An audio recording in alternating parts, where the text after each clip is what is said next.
Happy Friday, everybody, and welcome into College Football Kickoff Live. That is Alex Dono from Locked On Canes. That is Kenton Gibbs of Locked On ACC and Locked On Wolfpack. And thank you for making College Football Kickoff your lunchtime listen every single Friday. Guys, I don't know if you saw this, but Ryan Day got rightfully emotional when an 86-year-old man said, "I think Ohio State is going to lose." Kenton Gibbs, what a touching moment with Ryan Day and America. You know, let me tell you something. The only time you should be getting mad at what an 86-year-old is saying in today's day and age is when they're in Congress. That's it. That is all. What are we doing here, Ryan Day? Stop being – that's why he called you soft. That right there is why he called your team soft. You sat there and got emotional. We showed you, didn't we? Lou Holtz, we beat you. We did it. Ryan, stop it. Knock it off. Great win. Great win. Great. Put your program squarely in playoff contention. But stop being a whiny little baby about the thing, brother. Yeah, Dono, I couldn't believe the first thing he said post game was, I want to know where Lou Holtz is. By the way, it's like 10:30 p.m. Lou Holtz has been asleep for hours. What are we doing here, Dono? I didn't think it was possible to take something Lou Holtz says this seriously in 2023, especially knowing Holtz's ties to Notre Dame. So the biases are clear. So I guess for Ryan Day, you've got to dig pretty deep to find motivational material. And, you know, with Day going on and on about how physical his team was, well, you know what also helped you win that game? Notre Dame having 10 men on the field for the most important downs at the end of that game defensively. That might have also had something to do with it. Now, kudos to Ohio State for getting the win, because I know I'm on both sides of the fence here, guys, because I did pick Notre Dame to win last week, but you will recall I mentioned I'm a little bit concerned about Notre Dame's loser DNA because they tend to not show up in the biggest games when the lights are brightest. And in this case, they didn't even have the minimum number of players on the field to really complete these plays. And so, I guess for Mr. Day, whatever you have to use for motivation, I guess it worked. Your team's unbeaten. UBU. Speaking of motivation, Dan Lanning, pre-game. Look, this is not Hollywood. This is the football field. That's some old school stuff. Like, that's what my coaches would have said. You know, that's what gets me fired up about football is when a coach says to the cameras, to his team, we're just going to go out there and win. And then the greatest diss track of all time when Oregon posts all of the chatter from Colorado pregame. Kenton, you were on the gridiron in college football. You saw some of the best jawing that our country has to offer. What do you make of Dan Lanning and the Oregon Ducks, especially in this beatdown?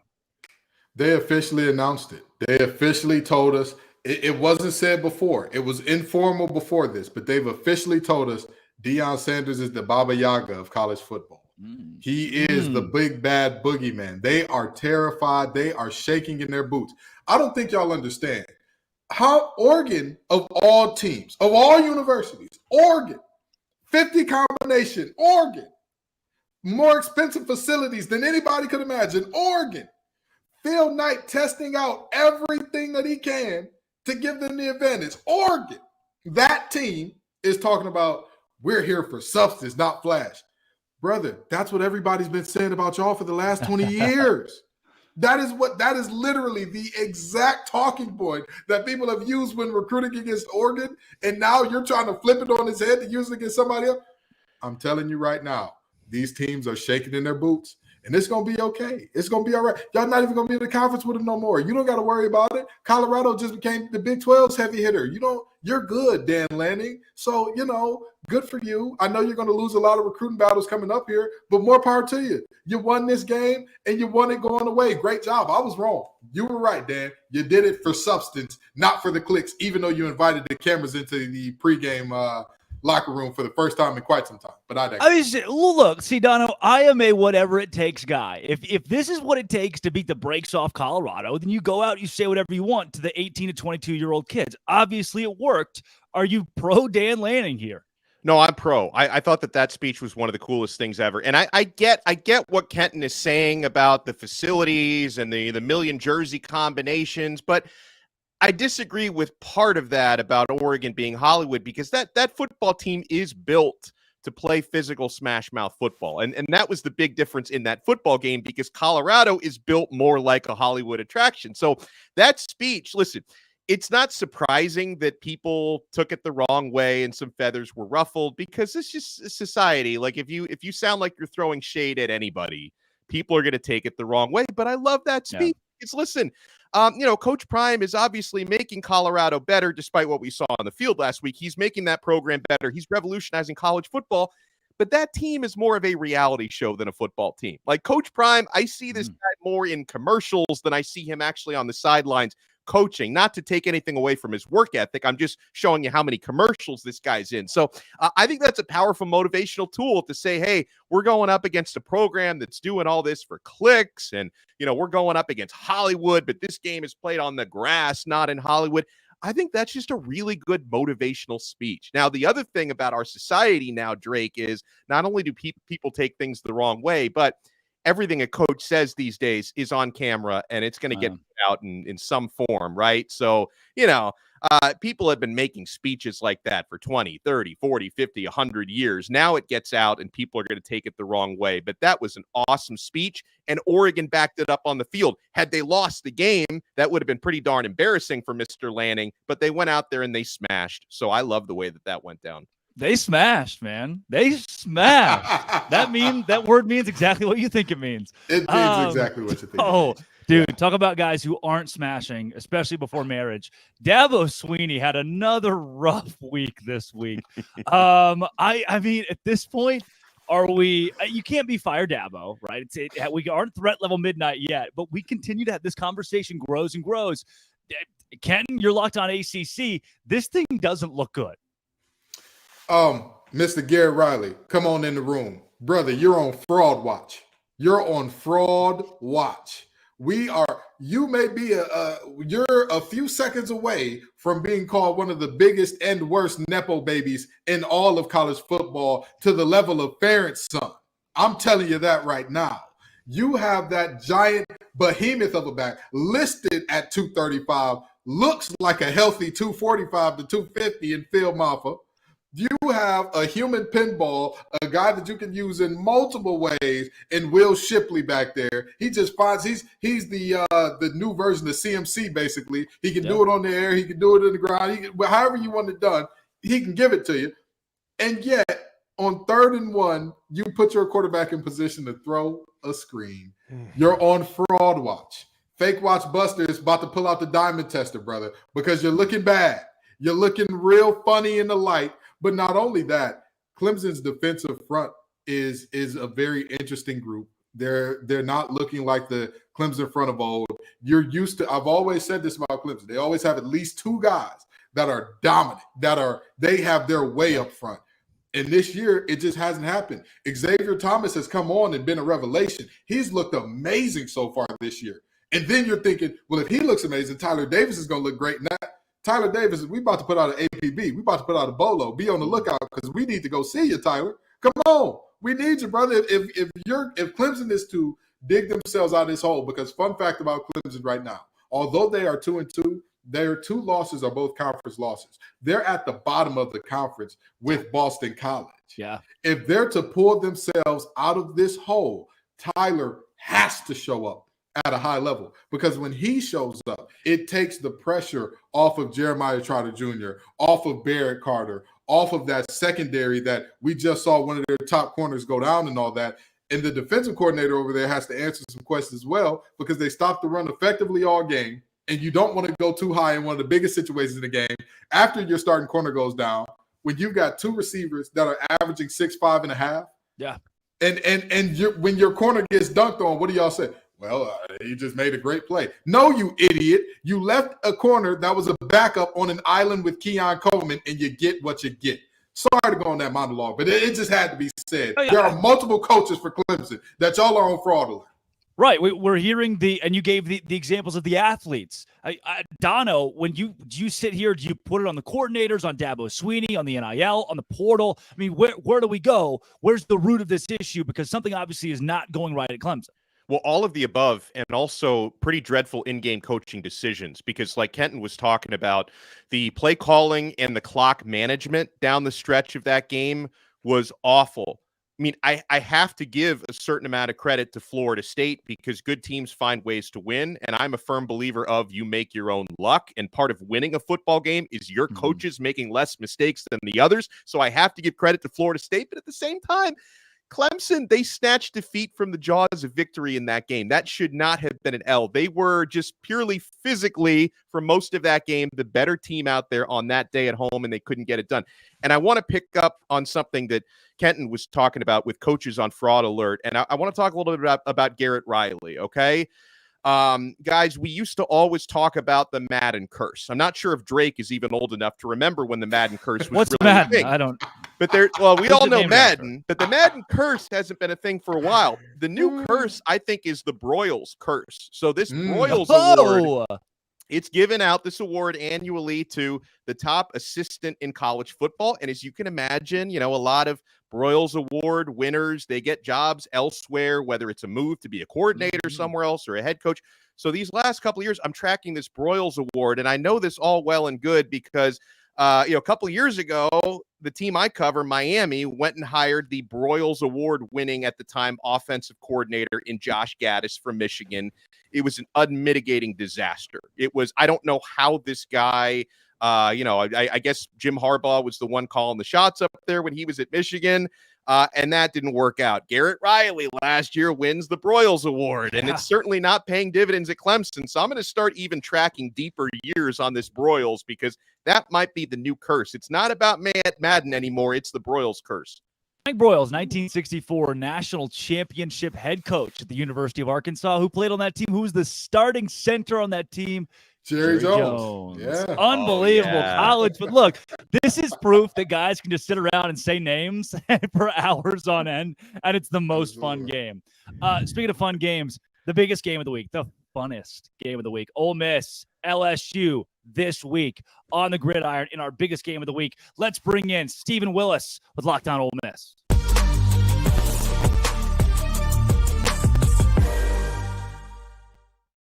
Steven, welcome into Locked On College Football Kickoff Live. Coming off the Alabama loss, give me the state of this program going into a 4 p.m. gross, like nap time kickoff in the biggest game of the week against LSU.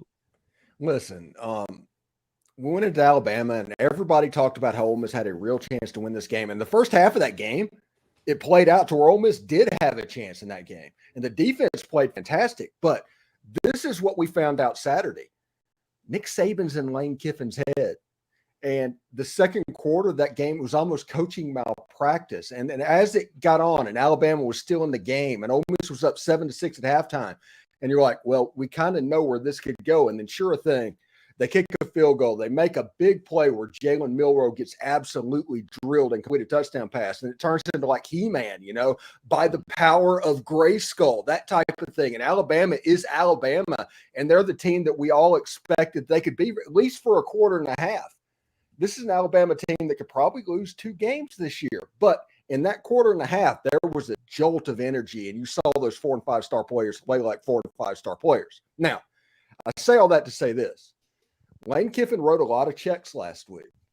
He got the fan base all juiced up, and after that game, he took a rightful amount of criticism and from within the fan base. And it took a couple of days for Ole Miss fans to get over it, to move on.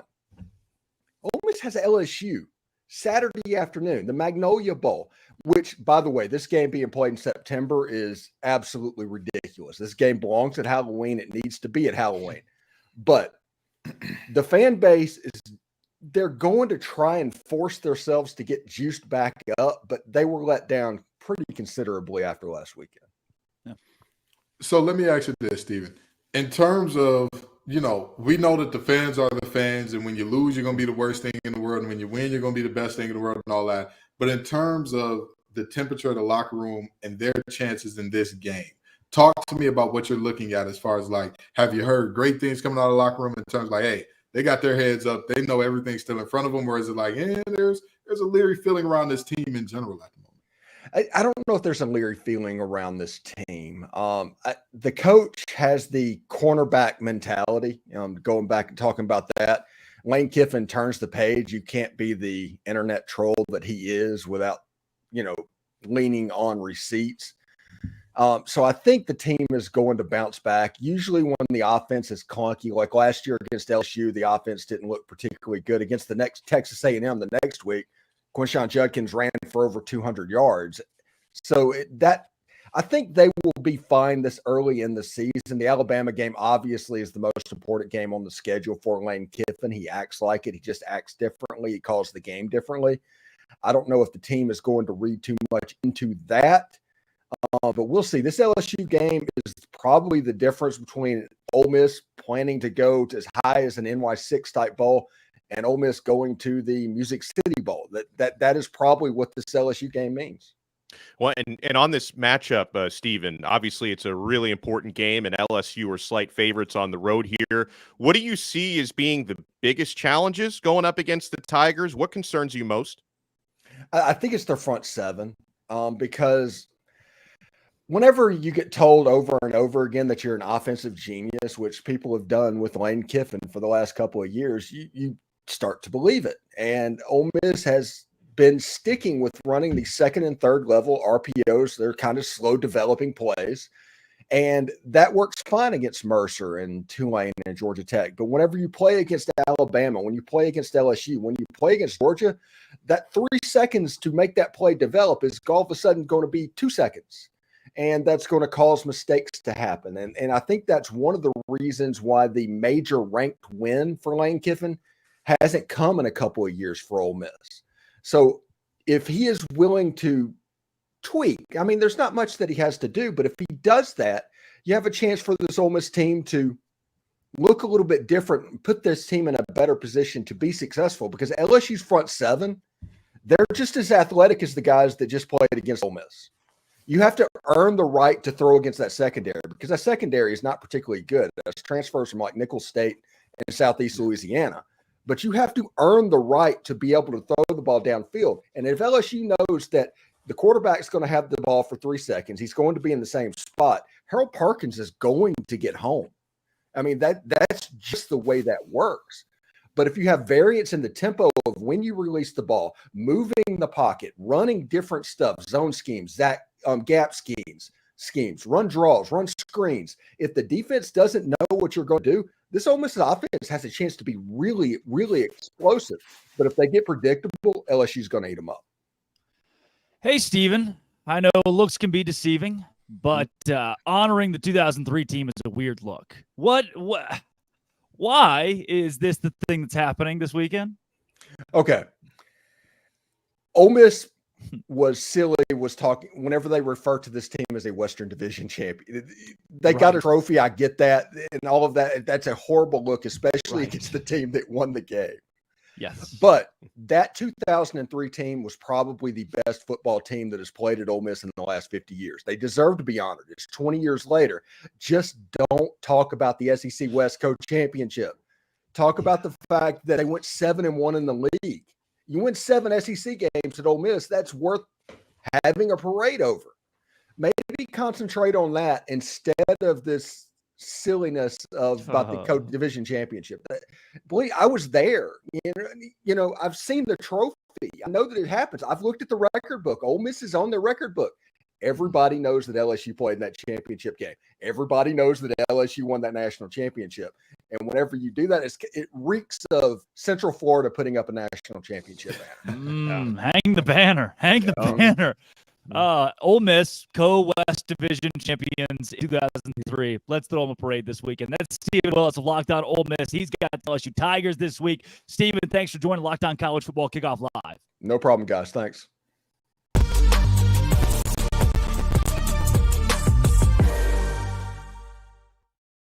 We got plenty coming up here on Locked On College Football Kickoff Live, from interviews to Conference Confidential, the best bits in college football this week. Coming up soon, we also take you to Locked On Ducks, Spencer McLaughlin, talk playoffs with him. But first, Dono. You don't have to choose between better hair growth and your health. Nutrafol provides a whole body health approach for men that promotes healthier hair, no drugs, no compromises, just better hair, guys. Go to Nutrafol.com/men to take their health wellness quiz. Identify causes of your hair thinning, and Nutrafol will give a personalized plan for better hair health through whole body wellness. Nutrafol supports healthy hair growth from within by targeting root causes of thinning, such as stress. We all have that. Hormones, environment, nutrition, lifestyle, and metabolism through whole body health. Take the first step to visibly thicker hair and healthier hair. For a limited time, Nutrafol is offering our listeners $10 off your first month subscription and free shipping when you go to Nutrafol.com/men and enter the promo code LockedOnCollege. Find out why over 4,000 healthcare professionals recommend Nutrafol for healthier hair. Nutrafol.com/men, spelled Nutrafol.com/men, and enter promo code LockedOnCollege. That's Nutrafol.com/men, promo code Locked On College. All right, guys, let's take you to Spencer McLaughlin of Locked On Ducks as we talk playoff hopefuls.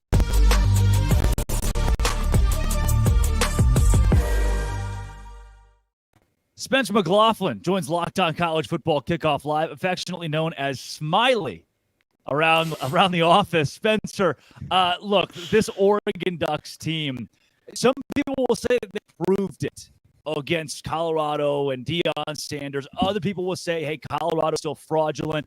I first want to start, less so than the playoff hopes and more so this week's game. How do you wrap up everything that happened? Well, I think for Colorado, they were a great story. They are not a great team right now. That's going to change in the future with the way that Don's able to bring in talent. But I mean, after the Colorado game, look, was it intensely satisfying after all the smack talk from Colorado, be caught up in the buzz as an Oregon fan? Yeah, of course it was. It absolutely was. Did I leave the game thinking, oh, Oregon's about to roll through a loaded Pac-12 because they beat Colorado 42-6? No, not at all. They're still going to be an underdog at Washington. If Cam Rising is healthy, they're going to be an underdog against Utah. This Oregon team is really good because the Pac-12 is really good, and Utah with Cam Rising will be really good. If they don't have Cam Rising tonight against Oregon State, they probably lose that football game in Corvallis. He's playing a lot of urgency after their loss against Washington State. But I think that when you look at what Oregon's capable of, yeah, at their peak, they could make the college football playoff, but they have to get through Utah, Washington, USC, Oregon State, and the Pac-12 championship game. And I've, held the belief from before the season that the Pac-12 was going to miss the playoff again because I think there are a bunch of really good teams in the conference. I don't know that there's weeks so far. But if I told you guys right now, hey, Washington's going to lose to Oregon or Utah at home and USC on the road, is that a hot take? Is that a surprising thing to anyone? Is that out of the realm of possibility? No. I mean, you look at USC. Would it surprise anyone if they lost to Utah again? No, I've seen that story before. What if they lost to Oregon? Yeah, they could do that. And then these teams are going to match up in some form or fashion again in the Pac-12 championship game. I like where Oregon's at. I think their defense is vastly improved from a season ago, and the offense looks to be just kind of rinse and repeat from what they were last year. They're one of the best offenses statistically in the country right now, and they have everything firing. Yeah, they can be the best team in the Pac-12, but guess what? I don't know what Washington State's ceiling is, but I think their floor is a lot higher than a lot of people thought, and then the Cougs are not a team that are to be messed around with right now. So I want to ask you this, Spencer, and trust me, it's not going to be about beautiful smiles. That really was the first time we saw. We got another one. We got a twofer today. That's beautiful.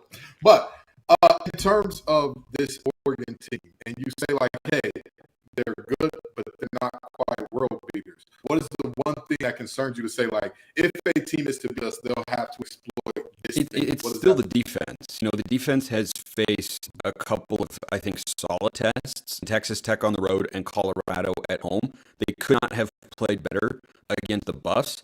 That's a unit who they are superior than in the trenches. The defensive line just mauled Colorado. It was not a fair fight.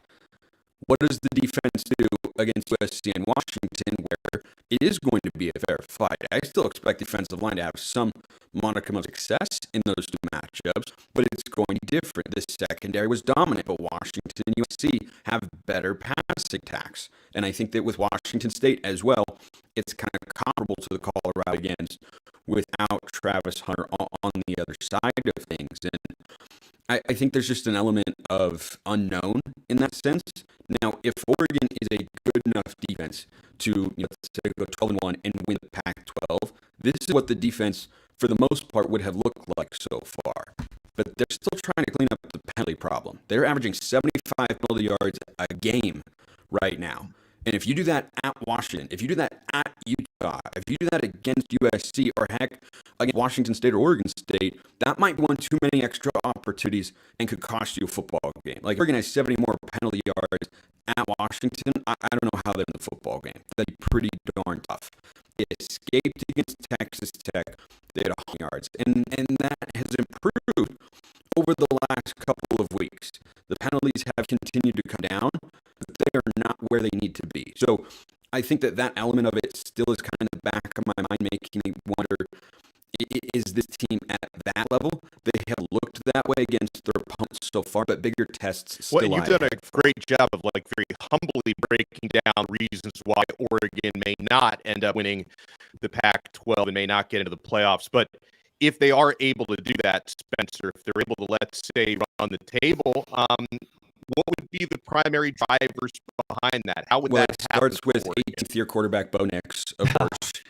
And he is the most experienced starter. I grew up watching Bo Nix.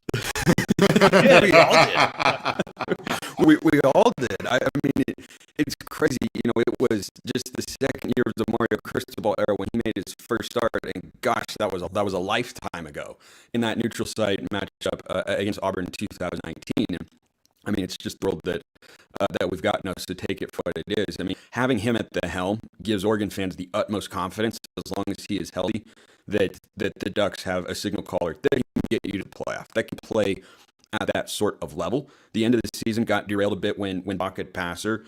He has to have his legs to be at his best. He has to have that full mobility component to be, a Heisman capable quarterback. But I mean, it starts with him.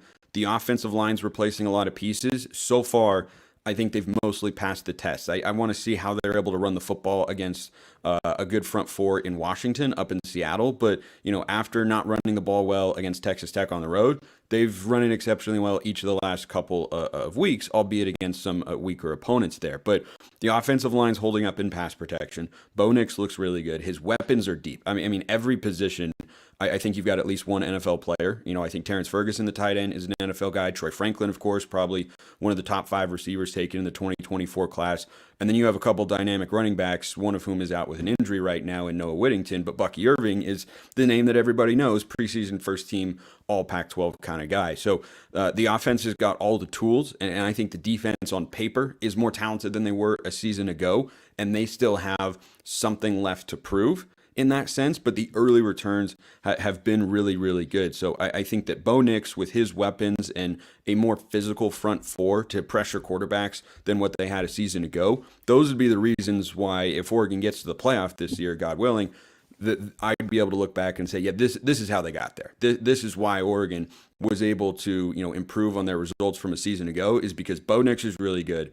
They've got him a bunch of weapons, and the front four is much stronger than a season ago. Spencer, maybe most importantly, before we get you out of here, who does Southern Utah have this week? Southern Utah's got number 25, Central Arkansas, 6 p.m. Mountain Time at the Eccles Coliseum on ESPN+. I'll be on the call for that. And they're going for their first ranked win since 2018. So the Bears are coming to town to take on the Thunderbirds. This should be an electric one Saturday night at Eccles. My mom and dad's alma mater, the University of Central Arkansas, might I add. That's really, is it really? Locked is it on really? Pac-12, Locked on Ducks. Spencer, thanks for joining Locked on College Football Kickoff Live. Appreciate it, guys. Have a good one.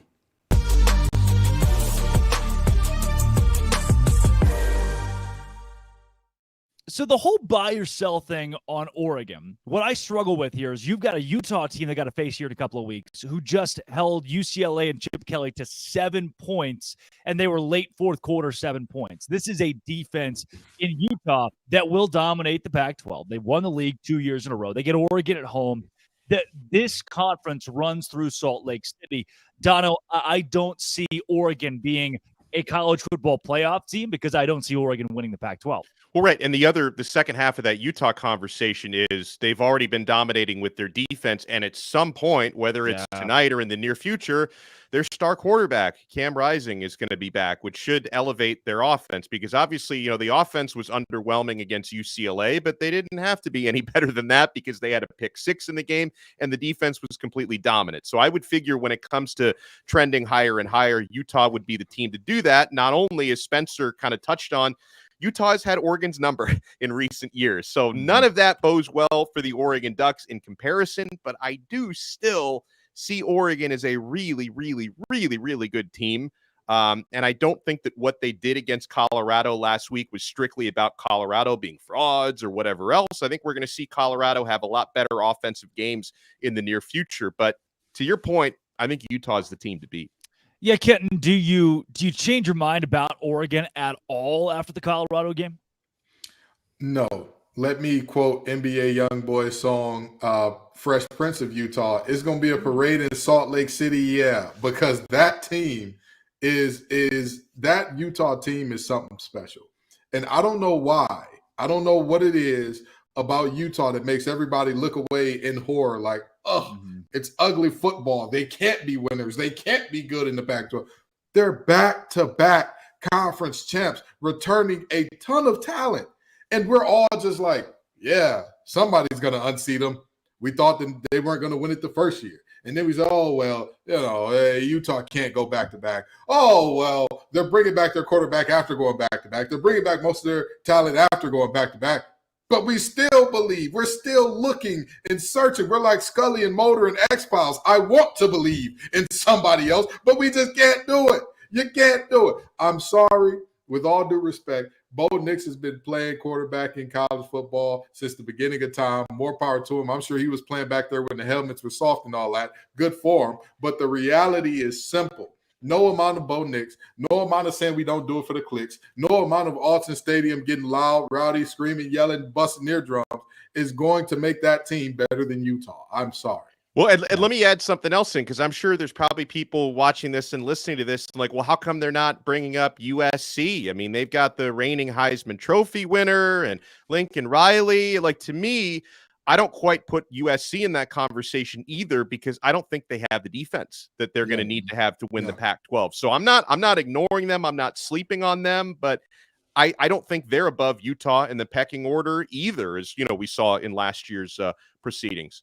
No, I would say if this was like if this was a scenario in sports that we compare it to, I think that without realizing it, Utah is Larry Bird walking into the 3-point shooting contest saying, all right, boys, who's competing for second? Because I think that's what's honestly happening. They're the most complete team in the conference. They're the team with the least holes that you look at and say, man, they got to get that cleaned up by a mile in terms of that conference. So to me, it's, hey, again, the schools who talk about we do this for substance may not have the substance to beat the actual substance team in the Pac-12, which is Utah.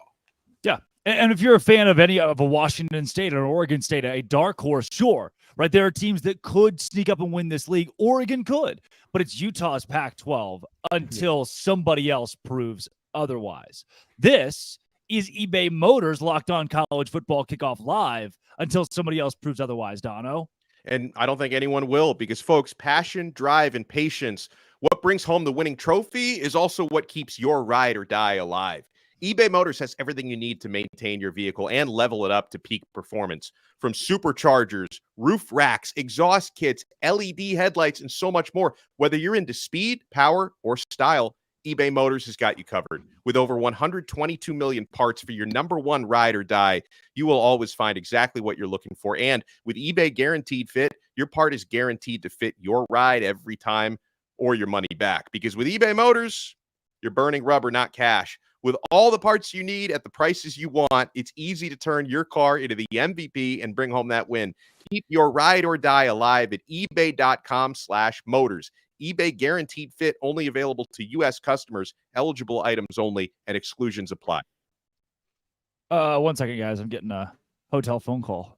Sounds like it's time to go around the country as we do our first Conference Confidential. We start with the Big Ten. Take it away, Craig Sheeman.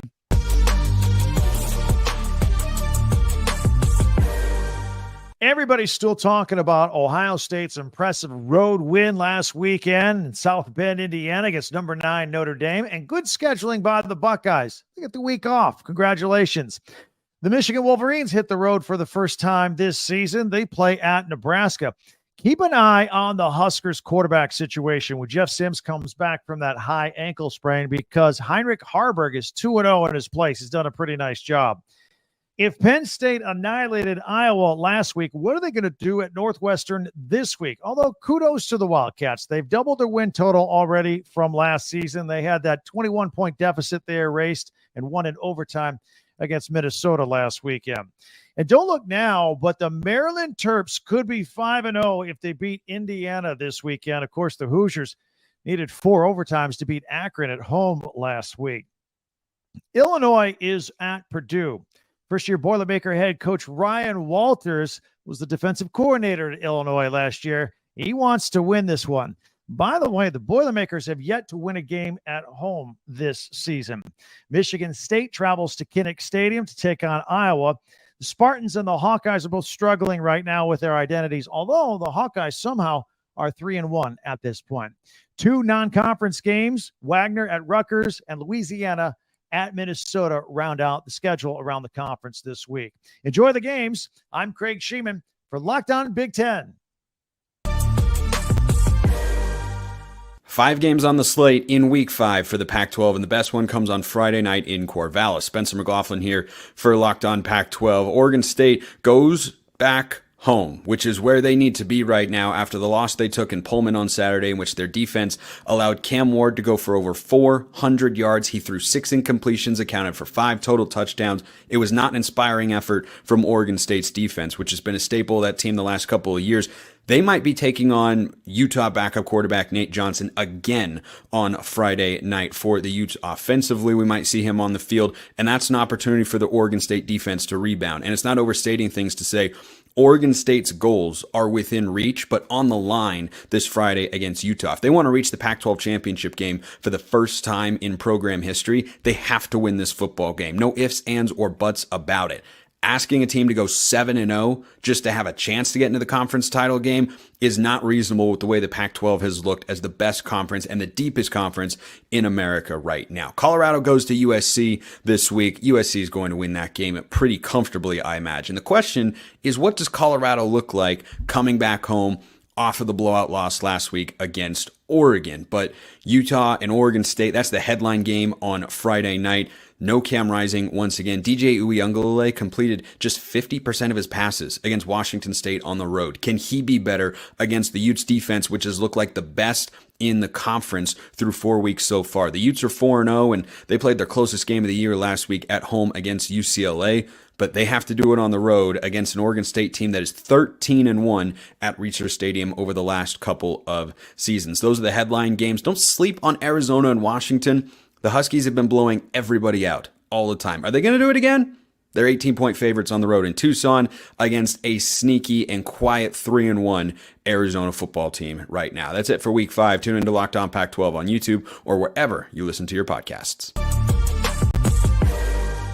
Dave Schultz with your Week 5 Sun Belt preview. Bunch of good ball games, including the Raging Cajuns going to Minnesota, and this will be all about the rushing attack. Minnesota's going to rush for 191 yards a ball game. Can the Cajuns slow down that big offensive line? Cajuns are rushing for a bunch of yards. Can they run it against Minnesota's big defensive line? Zion Chris getting his first start as quarterback on the road for the Cajuns. You also have Georgia State, undefeated Panthers hosting Troy. Georgia State looking to go 5-0 for the first time in program history. Troy coming off a big win against Western Kentucky as they evened up their record at 2-2. Georgia Southern hosting Coastal Carolina. Is this the last stand for the Chanticleers as they would fall to 2-3 with a loss to Georgia Southern, who's also coming off a nice bounce-back win. Davis Brin, 4 touchdown passes at Ball State. But the big ball game in the conference is South Alabama off to JMU. South Alabama predicted to finish second in the West, JMU first in the East, and JMU with 3 very close victories. They're 4-0. They've kind of looked the part where South Alabama just hasn't. Outside of their victory against Oklahoma State, they have just not played very well, and it's going to be South Alabama's running game, 180 yards per ball game against JMU's rush defense, giving up 42 yards per ball game. They are susceptible to the pass, but that's only because nobody's been able to run against them. JMU was a 5.5-point favorite. It's down to 3. I think JMU wins this ball game because South Alabama just hasn't shown they can play consistent football this season. Please tune in to Locked On Sunbelt for your Week 5 Sunbelt recap. Enjoy the football, everybody. That was Conference Confidential back here on College Football Kickoff Live. Guys, let's talk some booms and some busts. What we learned based on last weekend's games. And I got to tell you, if I'm looking at a team that has boomed right now, it has to be the Utah Utes. Because now, look, the experiment is over. Can Utah win without an offense? And the answer is yes. Hypothesis confirmed. Without Cam Rising, without a couple of other stars, their big tight end, big pass catcher has also been out for the last few weeks. They haven't needed the offense. They have still won games defensively, holding teams to their worst offensive outputs on the year. Utah at 4-0, having just won again, this time against a top 25 UCLA team, holding them to just 7 points. Give me the Utes as a boom. Kenton, let's go to you next. I mean, y'all already know who my boom is going to be. I've told y'all about him all along. I've said that Dabo needs to call this man and be standing outside his house in Norman saying, baby, come back. You can blame it all on me. Very simply, the Oklahoma Sooners. Dude, how, Kenton? They won by 14 against Cincinnati. They only scored 20 points. How is this? I hear you. I hear all those things. But also, that Cincinnati team is better than we're giving them credit for. Number one. I agree with that. I get. Well, wait. But why? But what do you mean, but why? Why is they beat a bad Pitt team? They lost to Miami of Ohio. So here's why I say that Cincinnati team is better than they're getting their credit for. Number one, we're looking at year one under Satterfield. Number two, we all know if there's anything to know about Satterfield's teams, there will be inconsistency. They will not play at their highest level every week. That is a guarantee if Scott Satterfield is your head coach. They will reach the highest of highs, and then next week have you out there like, is this a JV team? Did we not? Are these guys not on scholarship? What happened? That's something that we know about that team.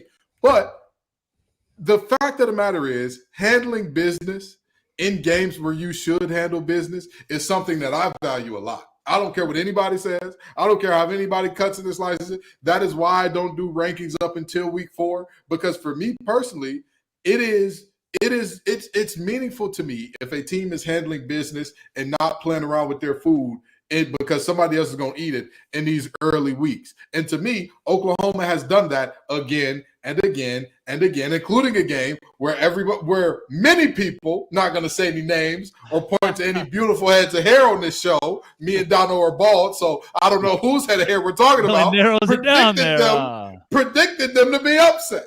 Oklahoma, Boomer Sooner, that's my boom, baby. Kenton, booming with OU and Brent Venables, the skeleton man. Alex Dono, who's your boom this week? I was tempted to go with Oregon, but at a certain point, I would just be piling on Colorado. So I'm going to give my boom to a team that maybe not so quietly anymore has just been dominating the season so far, 4-0, number 7 in the country, and that's the Penn State Nittany Lions. Now, this wasn't a game that they were supposed to lose, but still, they shut out a quote-unquote ranked opponent last week. They shut out 24th ranked Iowa 31-0. You start to hear now talks about their defensive coordinator, Manny Diaz. Is he becoming, a head coach candidate in the upcoming cycle? And yes, I know Iowa's got that nepotism offense under Brian Ferentz, and they can't score on anybody, but 31-0 win for Penn State. They have handled their business and beyond to this point. That team is absolutely booming, and I'm curious to see if they can, keep themselves in that conversation come college football playoff time, because obviously they've got tough opponents in a tough conference they need to win first. We've talked about how Oregon, that was a smash. Colorado, bust. Let's go to the bust conversation. Kenton Gibbs. First of all, let's start here. Drake Toll's wordplay, right? The Drake Toll's innuendos. Always a boom. Always a boom. I don't care what anybody says. They are a boom from now until the end of time. But in terms of teams that I'm looking at, and I'm saying, hey, this is bad. This is really, really bad. I hate to have to say this, and I really don't want to do this because you know what? Let me stop lying to myself. Let me stop lying. I'm enjoying this a lot. The downfall of Clemson got me wearing suits. It got me wearing Listen, I'm not gonna wear a suit to my wedding. You understand? I'm gonna go Bill Belichick at my wedding. But for Dabo Swinney's downfall, I can't even hold in the glee no more. I can't do it. I can't. Watching this team piss down their leg, do the coaching decisions and clock management. What was that drive at the end of regulation? You have a big run by one of the best backs in the nation to put you in plus territory. And what do? Do they take a timeout, Dono? Drake, do they clock the ball? Why would you? You let the clock run out when you got the plus territory.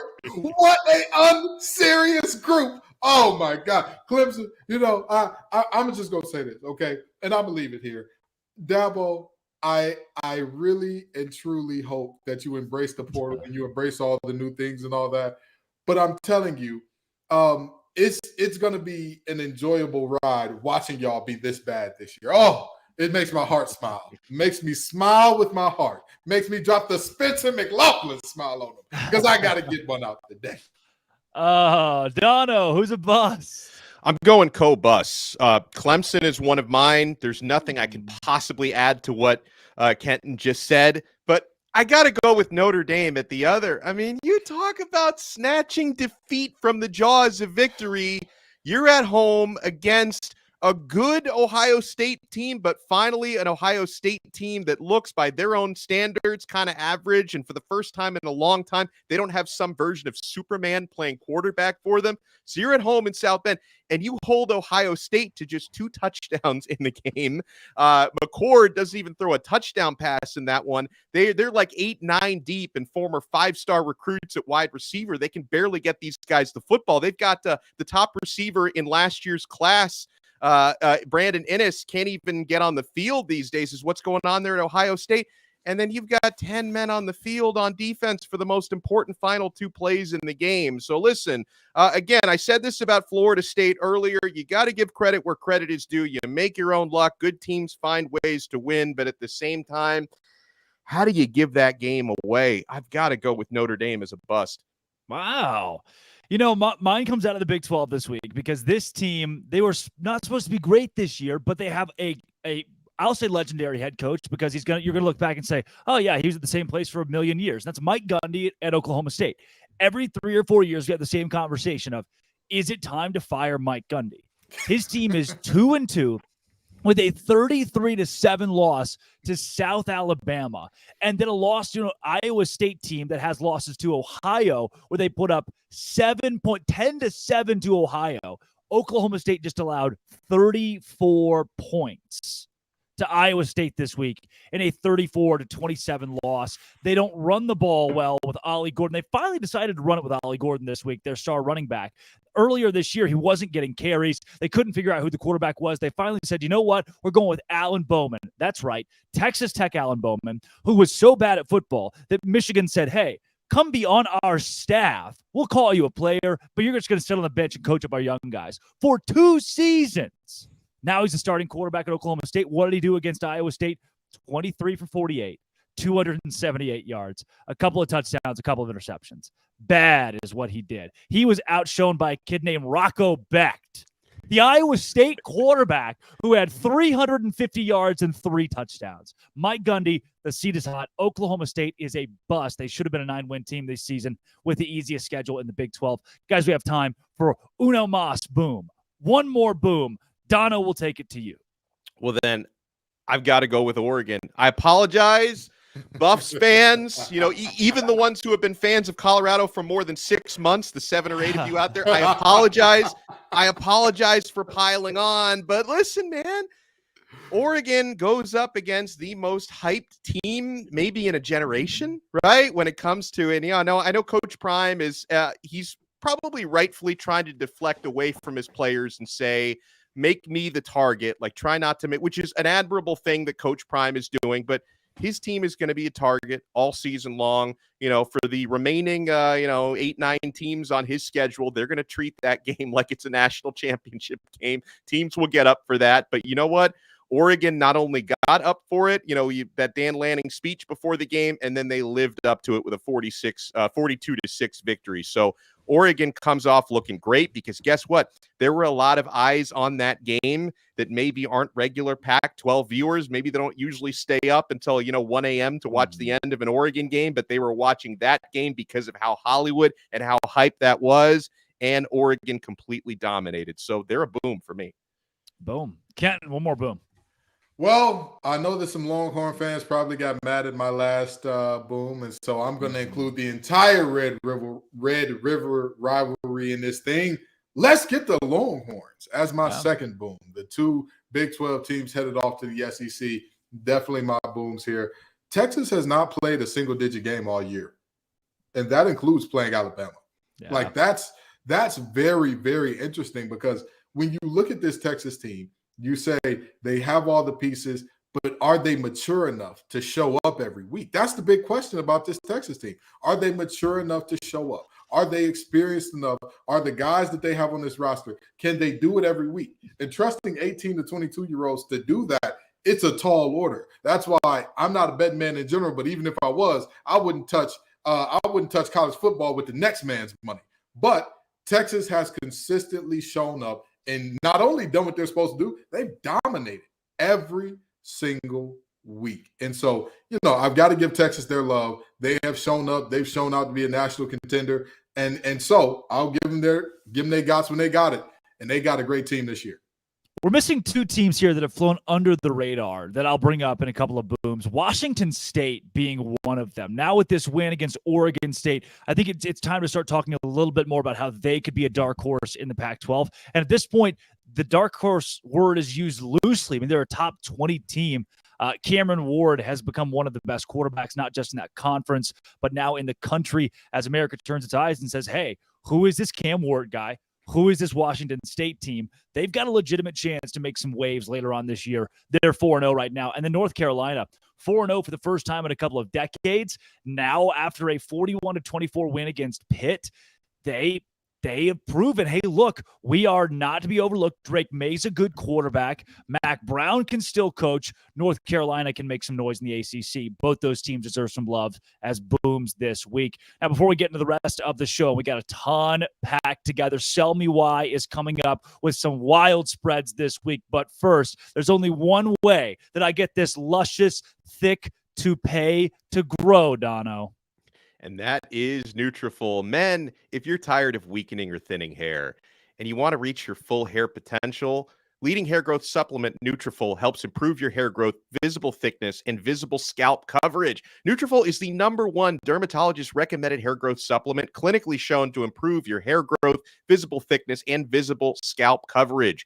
Nutrafol's hair growth supplements use physician-formulated, natural, science-backed ingredients. Their drug-free, patented technology provides consistent, reliable results without compromising your sexual health, by the way.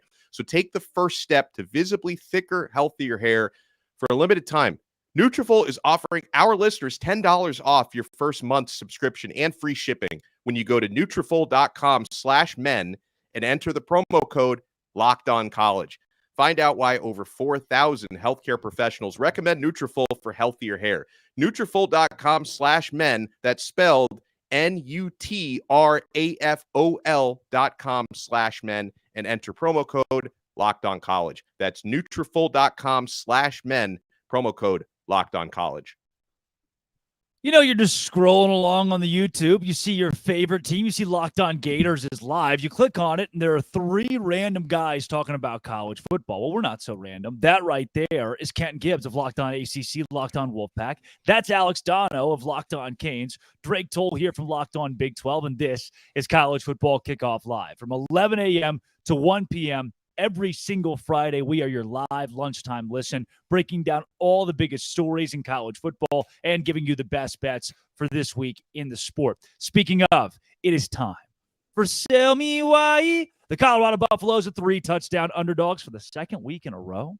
This time, it's Lincoln Riley and the bad USC Trojan defense. Kevin Borba Locked On Buffs will sell us why Colorado will cover 21.5 this week. Sell me why. My name's Kevin Borba. I'm going to tell you exactly why the Colorado Buffaloes are going to bounce back and cover against the USC Trojans this weekend at 21.5. The thing is, the Oregon defense was absolutely nails, and we learned that Oregon's defense is a legitimate top 15 defense in the country. When it comes to USC, their defense ranks number 70 in total defense, and they do not have what it takes to slow down an offense like Colorado's. And you may say, oh, USC's blown out everybody they face. Well, kind of true. They've beaten up on Mountain West teams and Pac-12 bottom feeders. In their most recent matchup against Arizona State gave the blueprint on what it takes to not only come close to beating USC, but to move the ball whenever you darn well please. And Colorado's a much better offense than Arizona State, so they should have no issues passing it all over the yard, establishing the run, and just scoring points on this USC defense that continues to plague a program that many people think should be contending for a playoff, but is going to come up short because their defense cannot hold up against offenses like Colorado. So for that reason, Colorado's going to cover. All right. What do you think, Don? How does Colorado, can they at least cover 21 against USC? Hashtag I'm with Borba. This may surprise you. Okay, because I know I actually did predict Oregon to cover that gigantic spread against Colorado last week, and they did. This is a different ball game, guys. Last week they were in the Lions' Den at Oregon. This time you're at home in Colorado, the friendly confines and friendly sidelines, and I couldn't have said it better than Borba when talking about USC's defense. They can't stop a nosebleed. How are they going to stop Shedeur? A 70th ranked defense in the country. This is going to be a high-scoring football game. Now, I'm not, completely on the Buffs bandwagon to the point where I'm picking them to win the game outright. I'm not. I think USC is overall the better team, and they should be able to win this one. But they're not going to win it by 3 touchdowns. This is going to be a high-scoring game, and I think it's going to be one of those situations, Drake, where I don't know if moral victories exist for a team that got this much preseason hype, but I think this is going to be the type of game where Colorado is going to be competitive enough where people are going to come out of this one saying, you know what? Okay, the Buffs, not as bad as I thought they were against Oregon. This is a team to respect again.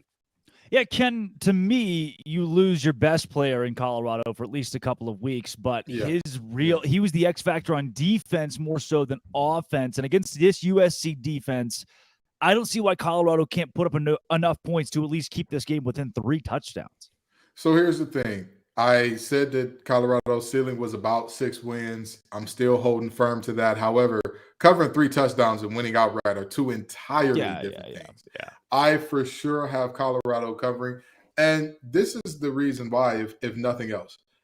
The reality of this is all of the talk, all of the casuals, all of the people who, Deion's going to win it all. They're going to win it all this year. Those folks don't matter, but they felt like they mattered up until last game.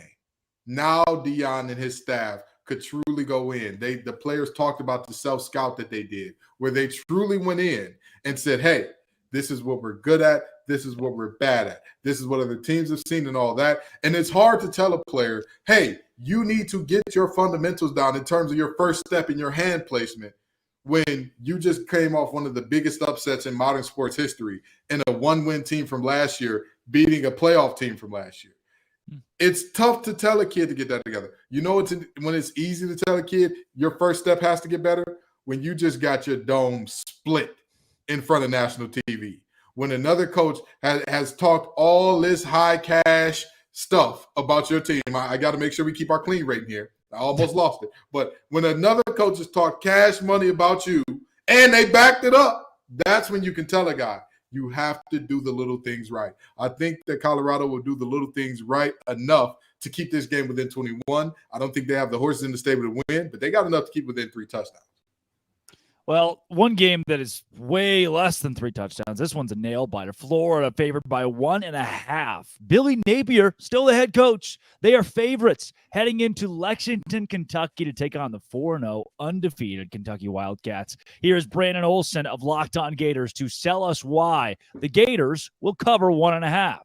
There have been just 2 games since the Florida Gators hired Billy Napier to be their head coach in which they went in as underdogs and did not cover the spread. First one was in the Las Vegas Bowl against Oregon State last year, where Florida had a backup quarterback and many backups throughout. And the second one was week 1 of this year against the Utah Utes, where Florida did not show up to play.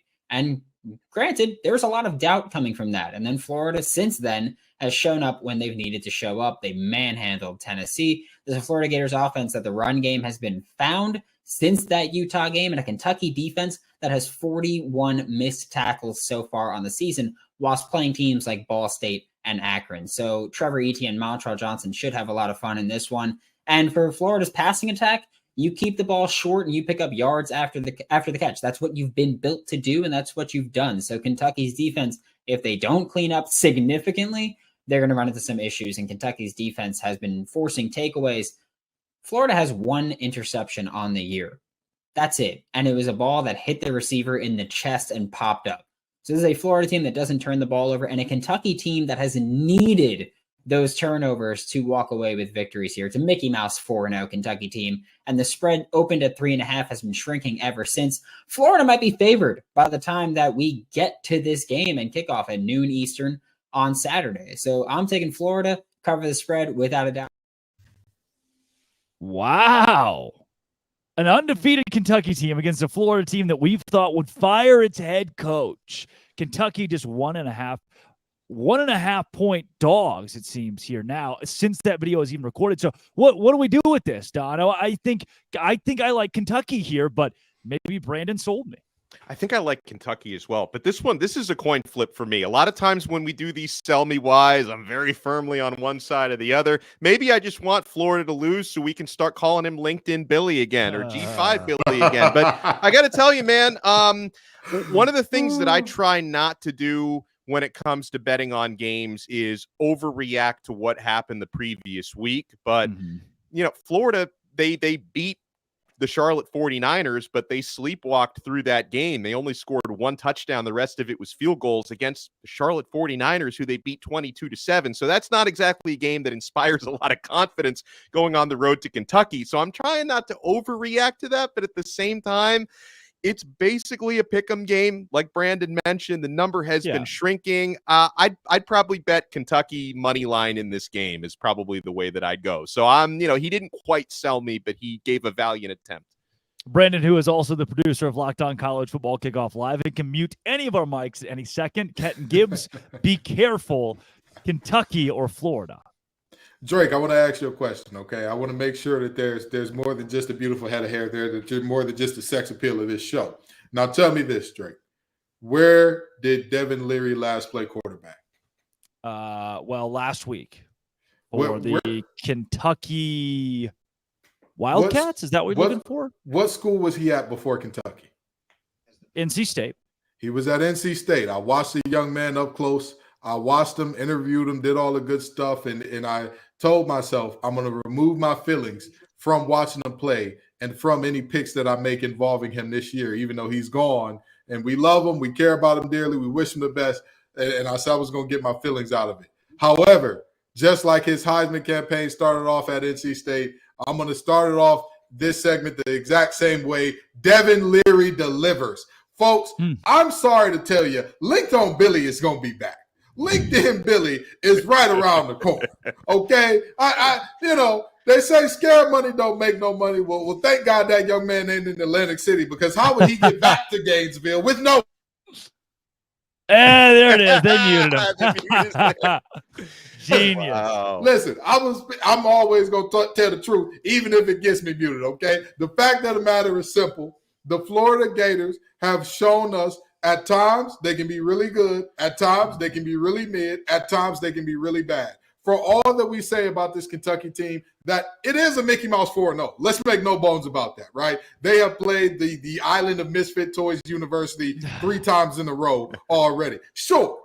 But with that being said, I at least trust them because they've been consistent in beating those bad teams, as opposed to Florida, who Biff Pogge's a really good coach at Charlotte. They don't have more than 3 players that would be starting on the Power 5 team today.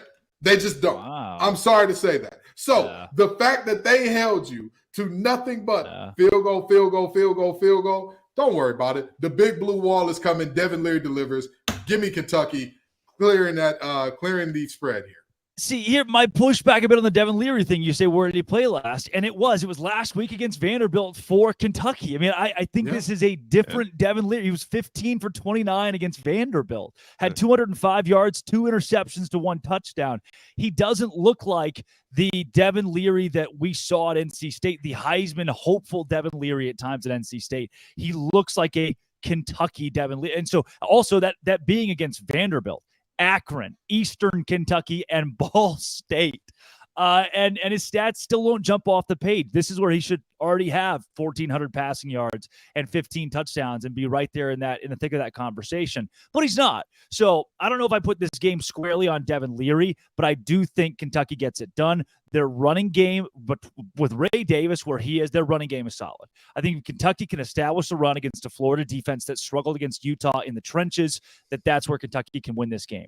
I'm not sold on Florida winning, but can I be sold on Alabama as 14.5-point favorites? That is the line right now between Bama and Mississippi State. Jimmy Stein from Locked On Bama will sell us why the Tide will cover. This is Jimmy Stein from Locked On Bama. This is why I think Alabama's going to cover that 15.5 number in Starkville against Mississippi State on Saturday night. Mississippi State struggled a little bit on offense as they're transitioning from the air raid offense to something a little more pro style against LSU just 2 weeks ago against a team that's similar in talent to Alabama. They reached just, I think, 200 total yards, 14 points. I think State might find the sledding even tougher against an Alabama defense that's looking better and better every week. Maybe a little bit of the Alabama defense of old. If they could only muster about 200 yards and 14 points against LSU, I wouldn't suspect Mississippi State would do much better against Alabama on Saturday. So I expect to see Mississippi State struggle to score and Alabama to score right around its average, right around 30 points. Yeah, Stein's been using some Nutrafol, and that accent is legendary, by the way. Alabama, 14.5, Mississippi State.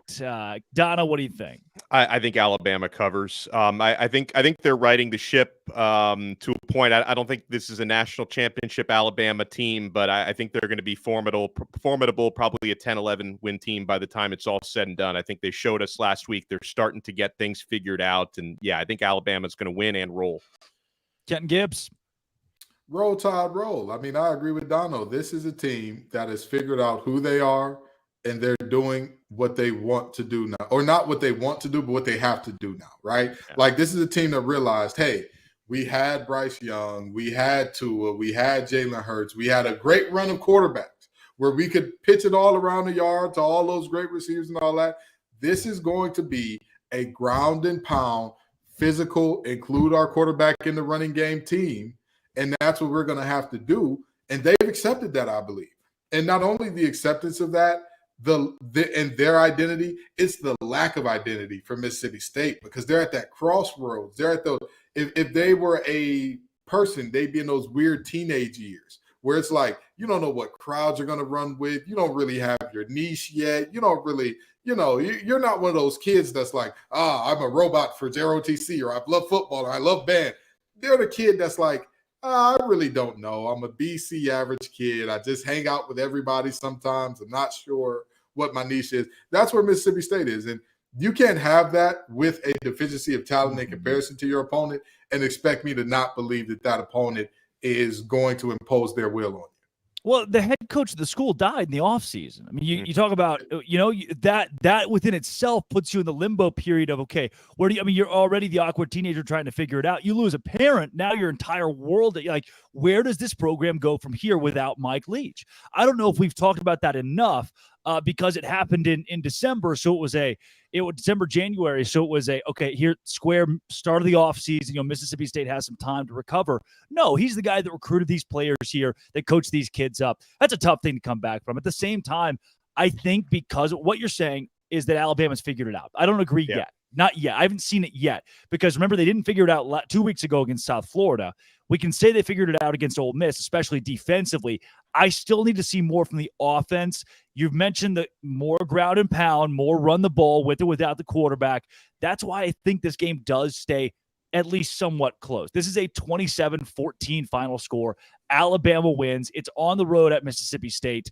Give me Mississippi State to cover 14.5. But maybe the biggest sell me why this week, Duke and Notre Dame. We've already seen the Blue Devils beat Clemson.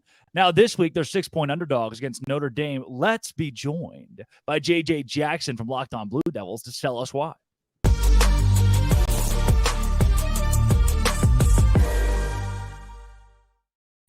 JJ Jackson, Locked On Blue Devils here on Locked On College Football Kickoff Live. JJ, you got a touchdown-ish underdog this week in the Blue Devils. Can you tell us why, please?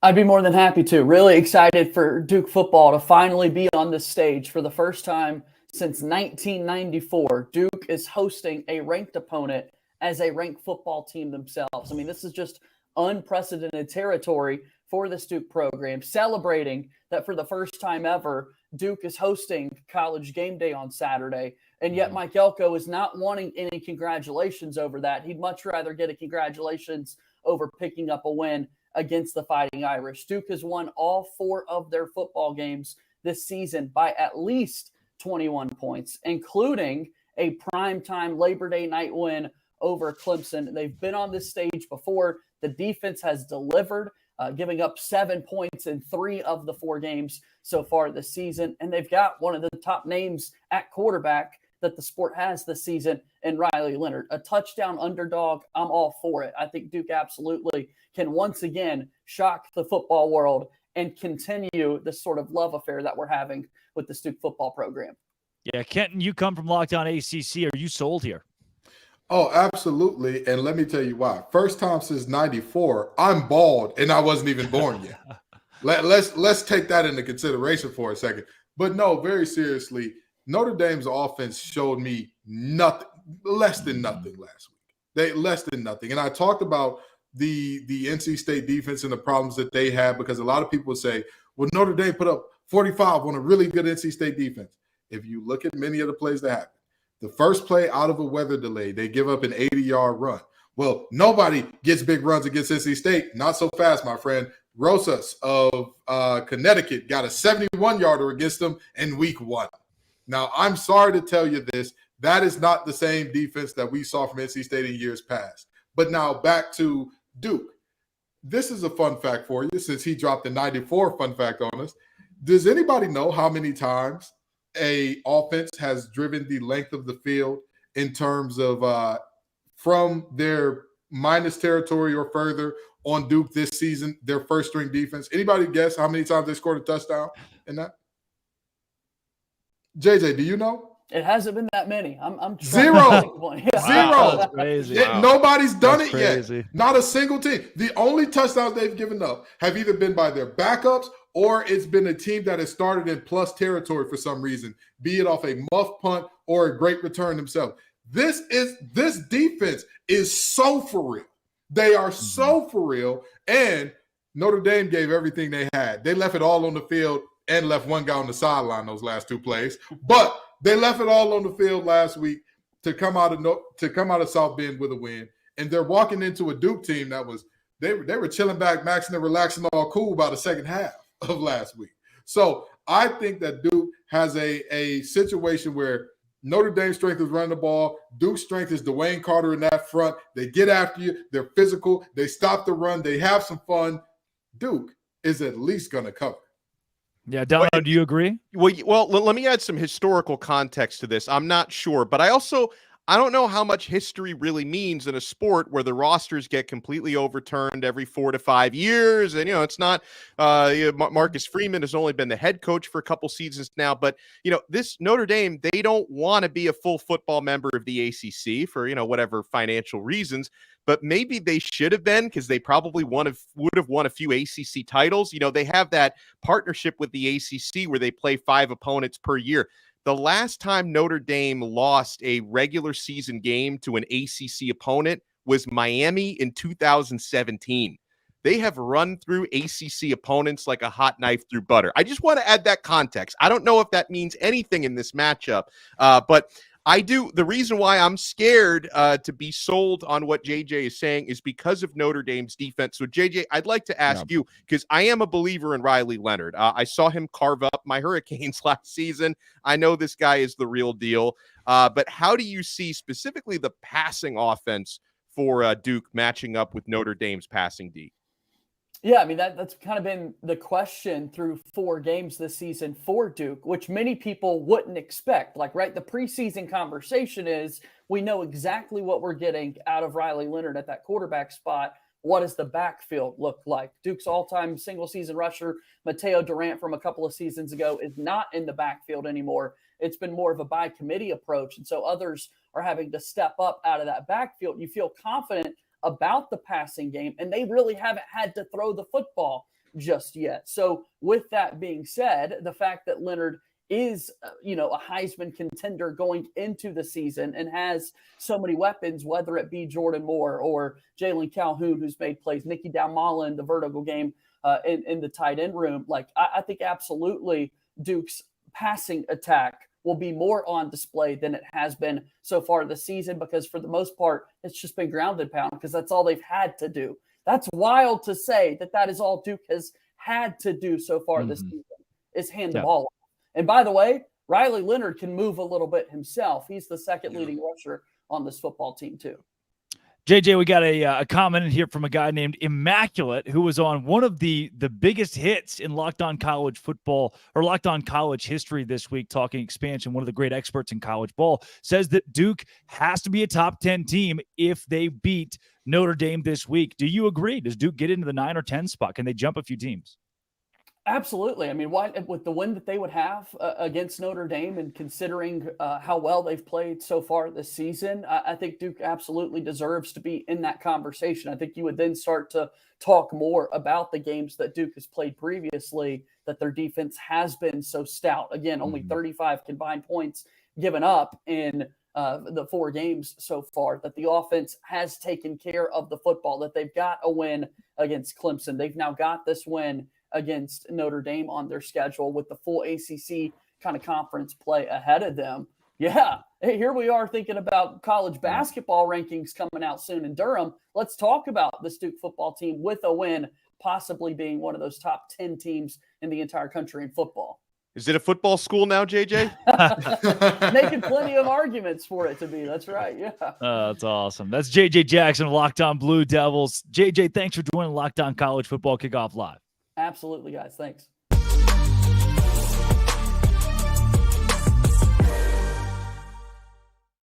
We are rolling along and headed towards our Conference Confidential Part 2.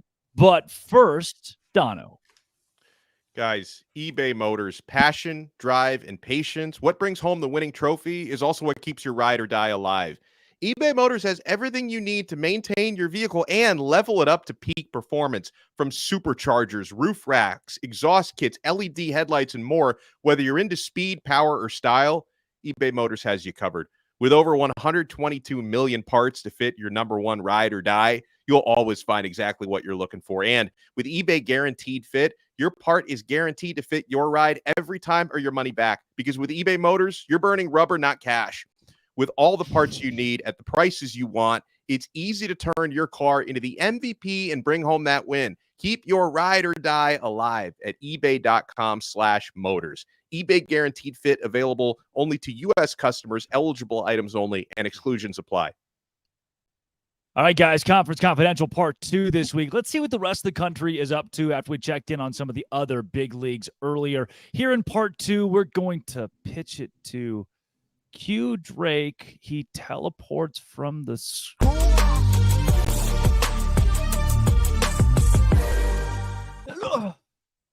Oh my gosh. I didn't think that would actually work. Wow. Oh, huge week in the Big 12. Obviously, Texas and Kansas, one of our favorite rivalries in college football, is this week. And give me the Jayhawks plus 17 and a half some places. If you don't like the Kansas Jayhawks plus 17 and a half, you hate America. It's horns down this week. Kansas is not going to beat Texas at DKR, but at 2:30 on ABC, they're at least going to play it close. Houston and Texas Tech. Talk about a snoozer. Would rather watch a paint drying competition. Love both these teams with all my heart. Give me a team to win that game. Baylor, UCF. UCF favored by 12. I'll be in the house for this one. The Baylor Bears get smoked, which is just what happens to them. Gus Malzahn rolls over Baylor. Final score, as many points as UCF wants to score against Baylor, who has less. Iowa State, Oklahoma. 20-point line for OU. I'm seeing a lot of metrics here of Iowa State losing this game by 10. 13. Iowa State plus 20, my entire mortgage. Guess what? I don't have one. I'm 22. I still like Iowa State to make this game competitive. Their defense is that good. The offense exists. They have the ball sometimes, but the defense is good. Oklahoma's offense is not great. They showed that against Cincinnati, only scoring 20 points. If Cincinnati can cover 14.5, Iowa State can cover this week. West Virginia, TCU, Nico Marchiol. You don't know who that is, do you? Garrett Green. Probably don't know who that is. CJ Donaldson. Learn the name. West Virginia running back. He rumbles. He stumbles. TCU 12.5-point favorites. I'm not buying it. I love the dogs this week. Maybe my favorite dog, though, a team that beat an SEC team on the road. They play tonight, Friday night. They beat an SEC team on the road in Arkansas. Now they are 2-point dogs at home against Cincinnati. 2-2 Cincinnati with a loss to Miami of Ohio. BYU, money line at home. Give me the Cougs. That's all the stuff from the Big 12 this week. Our SEC Week 5 picks. We got 7 games of the conference. SEC on SEC. First up, I like Kentucky at home against Florida. I think Devin Leary gets it done despite the turnovers. Florida much improved, but the Wildcats better this week. I like Arkansas in a bounce-back game against A&M and Dallas, taking on the backup quarterback of Max Johnson. KJ Jefferson makes the plays. I like Georgia to win on the road at Auburn. Carson Beck's first true road test, but Georgia wins big. I like Mizzou to roll Vandy and improve to a perfect 5-0. I like Tennessee at home against South Carolina, but maybe take the Gamecocks to cover that plus 12 line. I like Bama to roll Mississippi State and Starkville late night Saturday. Jalen Milroe doesn't do much, but the Bama defense gets the job done. And I like LSU to pull out a close one over Ole Miss and Oxford, minus the 2.5 for LSU. But LSU keeps getting it done. They keep on rolling. That's our SEC Week 5 picks. We'll see how right we are coming up next week. I'm Darian Gray of Locked on HBCU, and I have 2 games for you again this week that you need to look out for. One from the MEAC and one from the SWAC. So in the MEAC, you have North Carolina Central, who's going over to face Campbell from the Colonial Athletic Association. And last year, when these 2 teams faced off, it wasn't pretty for the Eagles. North Carolina Central got beat down badly. So to me, this year is all about getting licked back. It's all about revenge. It's all about making up for it, because last year they halted a lot of momentum from public perception wise, but they halted a lot of momentum for the North Carolina Central Eagles. This year, they have all the momentum already. They're the defending Black college football national champions. You can't let that happen to you again. Not the way that it happened in 2022. Now you look over to the other side in the SWAC, and I'm looking for the showdown between Prairie View A&M and Grambling, because this is a State Fair Classic. It's going to be in Dallas, Texas. It's a great event. But beyond that, these are the 2 teams in the SWAC West that are trending upward, and now they get to face off against each other. One could even argue that this is SWAC West supremacy on the line. I'm excited to see the quarterbacks of Trayvon Conley and Miles Crawley go against each other. Both teams have really good running back duos. Those 2 are going to go against each other. We'll see if Graham is able to air out a defensive secondary that PV says needs to improve. Meanwhile, PV is a team that you can never count out, and we'll see if Grambling can put them away at any moment if given the chance. This will be a very exciting football game. You have North Carolina Central versus Campbell, and you also have Prairie View A&M versus Grambling. To see the outcome and hear breakdowns of these 2 games, you can check me out on Locked on HBCU every single day, Monday through Friday. And you can also follow me on Twitter at South Exclusives. That was part 2 of Conference Confidentials. We've taken you all around America this week. Guys, we've done it every week to this point. It had plenty of names in there on our LinkedIn. Who needs to improve their LinkedIn, brush up on their LinkedIn, and update that page? That is coming up next. But first, Dono. Well, my friends, did you know 80% of men will experience hair thinning in their lifetime? It's normal, but it doesn't have to be your fate, because you can get ahead of that thinning hair with Nutrafol. Nutrafol's hair growth supplements use physician-formulated, natural, science-backed ingredients. Their drug-free, patented technology provides consistent, reliable results without compromising your sexual health. Nutrafol supports healthy hair growth from within by targeting root causes of thinning, such as stress, hormones, environment, nutrition, lifestyle, and metabolism through whole-body health. Take the first step into visibly thicker, healthier hair. For a limited time, Nutrafol is offering our listeners $10 off your first month's subscription and free shipping when you go to Nutrafol.com/men and enter the promo code LOCKEDONCollege. Find out why over 4,000 healthcare professionals recommend Nutrafol for healthier hair. Nutrafol.com/men. That's spelled Nutrafol.com/men, and then enter promo code LockedOnCollege. That's Nutrafol.com/men, promo code LockedOnCollege. All right, guys. Who needs to update the LinkedIn today? By the way, this segment brought to you by both LinkedIn and Butch Jones, who has been a consistent contender who got a win this week, an upset win against Southern Mississippi. Congrats to you and yours, Butch. Kenton Gibbs, who is on your list this week that will likely lose their job? I'm so glad you started with me. You had to know that the ACC has two teams that are coming off of just god-awful losses, that both of these coaches, you know what? I'm going to tell you this. I might head up to Boston. I know I said I was going to be at the Duke and Notre Dame. You really don't like Jeff Hafley. But I might. Oh, no. It's not just about Jeff Hafley. It's not just about Jeff Hafley. Because Jeff Hafley, that team got blown out the water so bad. Louisville called the dogs off in the second quarter. I don't think people realize Brown was like, all right, that's enough in the second quarter in a conference game. But Tony Bennett, come on to the floor, brother. You know, Tony Bennett had that game won against NC State. You talk about snatching defeat from the jaws of victory, a game in which NC State was mightily favored. And Tony Elliott. Yeah, Tony Elliott. I'm sorry. Yeah. Who did I say? The other Tony is safe for now. Who did I say? You said Tony Bennett. I'm sorry. Yes, Tony Elliott.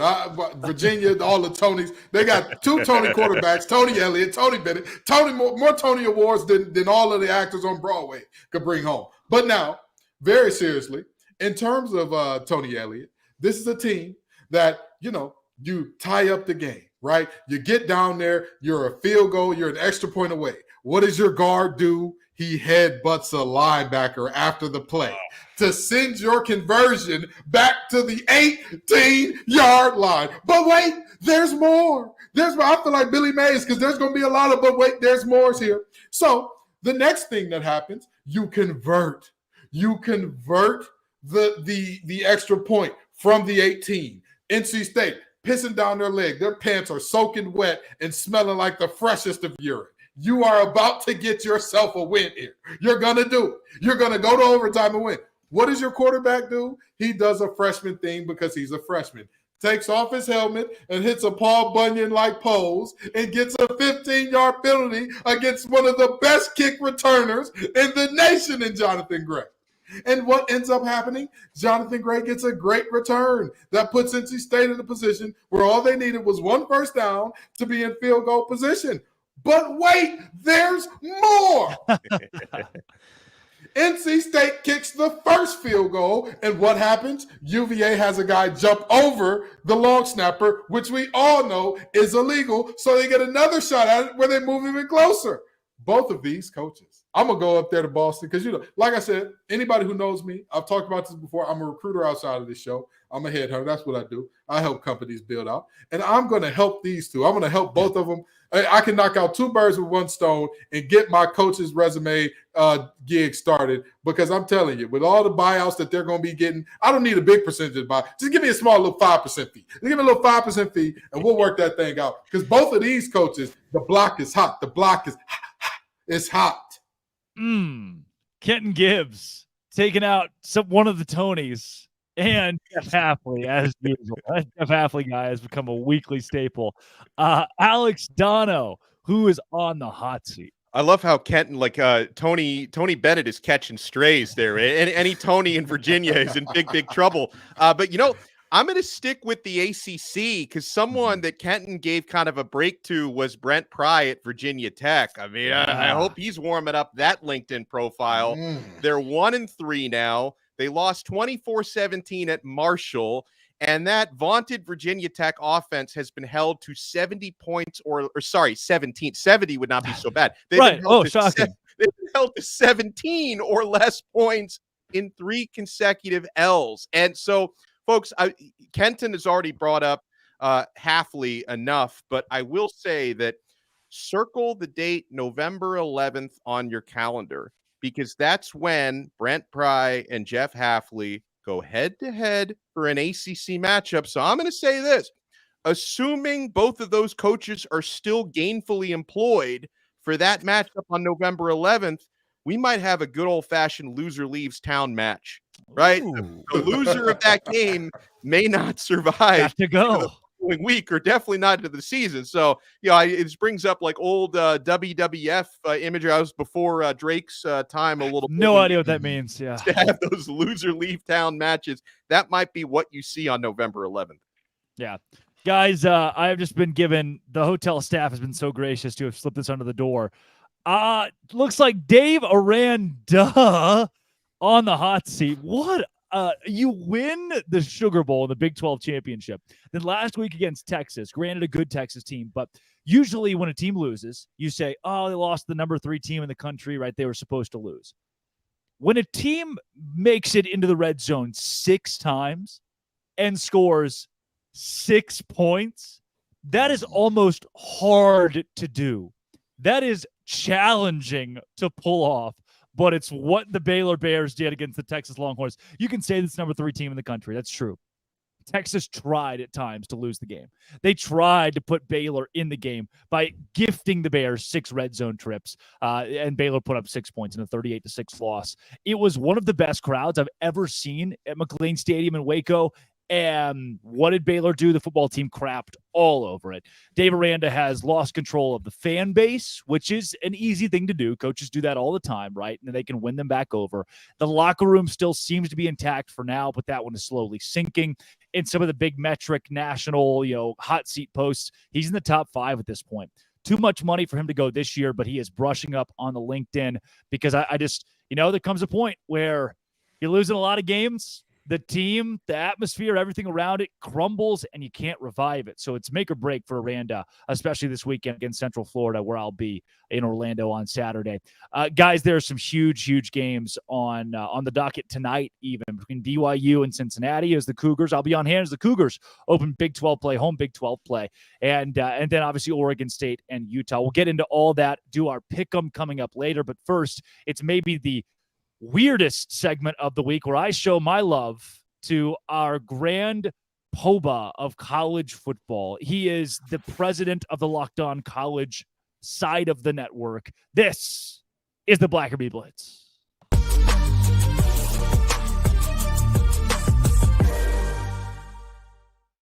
It is the Blackerby Blitz. That is the president of the Locked On College football realm, Zach Blackerby. I am Drake Toll, just here so I don't get fired. Thanks, boss, for joining the show today. Of course. As we blitz through some of these big headlines, I keep coming back to this Colorado deal. This one may be my favorite weird one, though. Remember that big a couple of weeks ago, Deion Sanders talked about how this is just football, things happen. Well, the kid, Blackburn, who hit Travis Hunter, took him bowling this week. And I think that's weird, Zach. I think it's weird too, but we've seen this all the time. We've seen dudes get into fights, right? And then they become best friends for the rest of their lives. Maybe that's what happened. Also, Blackburn, maybe he doesn't want to become, I'm just the guy who hit Travis Hunter. Maybe this is a strategic play on his part. Yeah, he's still just the guy who hit Travis Hunter, by the way. Speaking of people who got hit, the Deion Sanders entire football team talking trash pregame. Oregon publishes a lot of what they said in their cinematic recap of the win over Colorado. Colorado got thumped. Is this the end of the Deion Sanders era? Well, first off, incredible troll job by Oregon. Totally savage. It's like, we're catching all of this. We have all the receipts, and then we showed everyone the receipts shortly after the game was over. Incredible, like caught in 4K type stuff for the Colorado Buffs. I don't think it's over. I do think it's kind of what we thought it would be, though, Drake. This is a Pac-12 conference that, though it's about to fall apart and crumble, it's going out with a bang. And their schedule's not going to get any easier. So I think a lot of people are going to hop off, especially after the next few weeks if they pick up a few more losses. But to me, Colorado has already overachieved this season. I think Deion has already kind of done enough of the proof of concept. He's able to go to guys and say, I need offensive linemen, I need defensive linemen, I need help. But we're close. We're a lot closer than we used to be. And so I I don't know. I mean, they may be a bad football team, but I think they're better than what we thought they were going into the year. Michigan State has now officially fired Mel Tucker, proving to people everywhere don't have non-consensual phone sex, especially with someone who is a sexual assault survivor advocate who you've invited to your university multiple times. This dumpster fire finally has a bow on it. Mel Tucker is gone. Yeah, I got the notification from several apps saying Mel Tucker now fired. And I'm like, oh, I guess, yeah, that technically hasn't happened yet, but I'm kind of done talking about it. Drake, Mel Tucker, get out of here. Your coaching career is probably over. He is done. I don't know. There are some different therapy programs, different therapy college football programs that hire the like. We'll see if he makes a return at one of those. Oh yeah, maybe he's a grad assistant in Alabama in 2 years. Yes, maybe he is, where he's already been. The playoff committee met this week and said, you know what? Nah, for now, let's stick with 12. What do you think about that? I think 12 is a good number. I'm still a fan of staying at 4. I know a lot of people are against that, and 12 means more college football, which is certainly a good thing. But I think regardless of what we do, it's going to water down what it means to be a playoff team. Yeah. And right now, I think we've already kind of had to do that with several seasons. It's like, okay, there's 2 or 3 teams that are worthy of a playoff team. And then the 4th team, it's like, okay, who do we want to just invite to the party? When you go to 12, I mean, I think it's really going to zoom out. I mean, because parity is a thing in pro sports. It is not a thing in college football, nor does it need to be. And I just think when you bring in 12 teams, I don't know if that's necessarily good for the sport, but it may be good for the fan, and that's all that matters. Two sides to this. One, parity in college football does not result in viewership. The Big 12 is a great example. There's no big dog. There's no national championship contender in the new Big 12, which means that there aren't 10 million eyeballs that are zooming in on somebody. Maybe Deion Sanders just because of the Deion experience. Yeah. On the flip side, 12 means $320 million per conference from ESPN, which right now is 5 conferences. Zach, technically with a grace period, Washington State and Oregon State are still in the Pac-12 for a couple of years. They could walk into $160 million each if ESPN doesn't move them elsewhere. Man, just keep showing up, Washington State and Oregon State. I mean, what a gift. What a gift from ESPN if that were to all happen. But they got to figure something out. And, you know, we saw a few reports. You and I texted about it. They're going to try to operate as a 2-team conference. That was one of the things that they discussed. And it's like, no, that's not a conference. I hate to break it to you. That's not a conference. Those are 2 teams that are about to become trust fund babies. And look, I'm not gonna fault you for it, but I am gonna be a little jealous. You know, Zach, the Auburn Tigers lost to a team that could probably win the national championship in Texas A&M. You know, you're going to lose to some really good teams out there. Just felt like this Auburn team still has 11-1 prowess. You said it, not me, but I do think they lose this weekend. So maybe 10-2 is still on the table for the Tigers. And yes, my one Auburn question for the week. Ole Miss this week, I found it really heartfelt that they are celebrating their 2003 national championship team. They won the championship, right?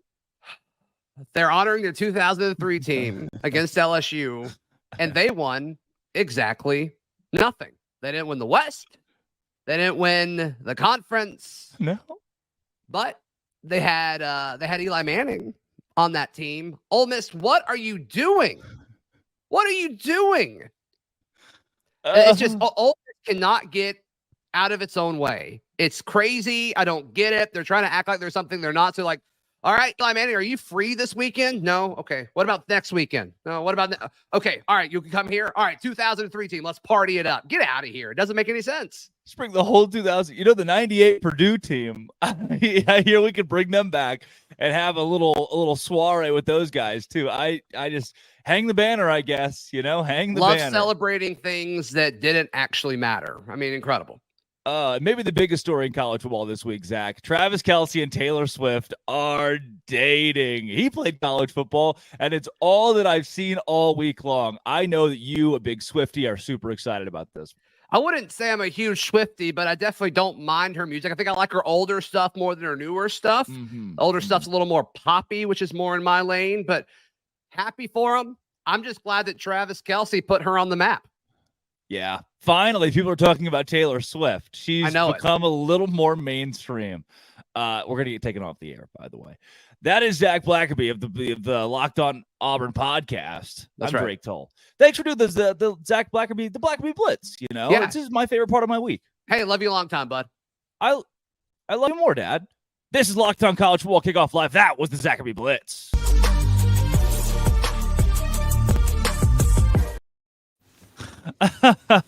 Can I say something?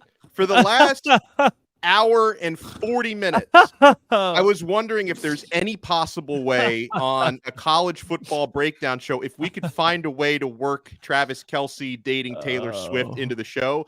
And Drake told you found a way to do it by pointing out that, yeah, at some point, Travis Kelce played college. I don't even remember where he played college football. Cincinnati with his brother. How Sorry. did you forget that? I mean, I'm letting him carry my fantasy team. He's a chief to me. All right. He was a smash then. He's a smash. He's a smash with Taylor Swift. It's good, man.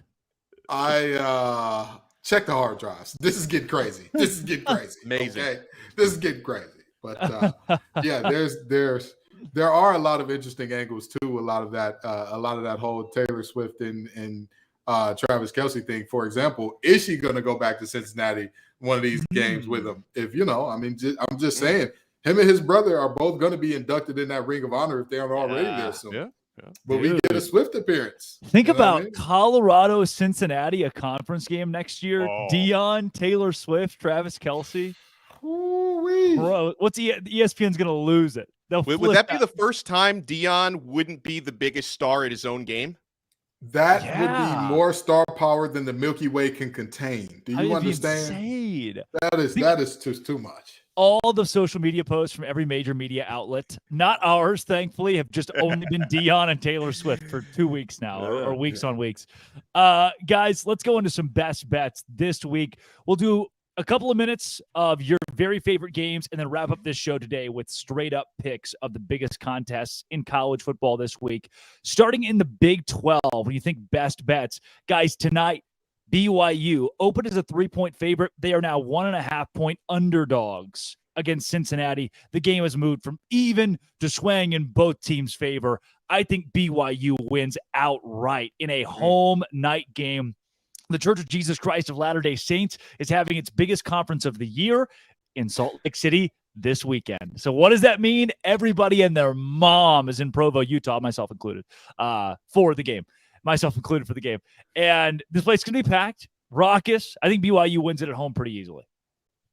Yeah, from what I've been told about BYU's home atmosphere, it's not only like loud and raucous, it's also terrifying. Because they're it is. Yeah. They're like deadly, like silent originally, and it like scares a lot of people, which it would terrify me too. They bring out Polynesian fire dancers and Cosmo the Cougar. Yeah. So with that being said, I know we talked about this. This Cincinnati team flying under the radar a bit and all that. But if we're talking about best bets here, and the bet has BYU as the underdog, if I have that correct, right? Yeah. So if Cincinnati wins this game by 1 point, does BYU cover? BYU covers as of last check at a FanDuel. Yeah, it was 1.5 in favor of Cincinnati. Yeah, I think Keaton Slovis shows us why he's Keaton Slovis and not that's Keaton Slovis in the that's Keaton Slovis way late in this game. And I think that Cincinnati escapes by the hairs on their chinny chin out of Utah with the win here.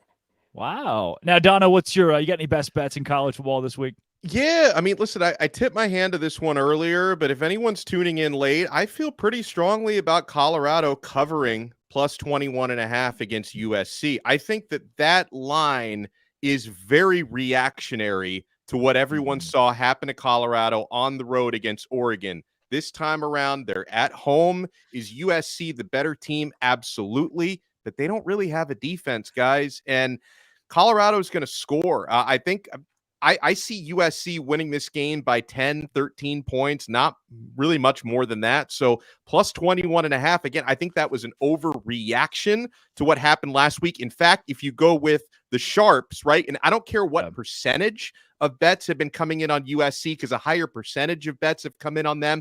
A higher percentage of the money is coming in on Colorado, because they were 24.5-point underdogs when the line opened. That has shrunk by 3 points. I'm still comfortable taking Colorado at plus 21.5.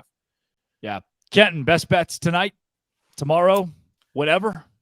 You know, I hate to say this, and I hate to do this to my boys, but I got to do it. I bet with NC State once, and they let me down. They disappointed me.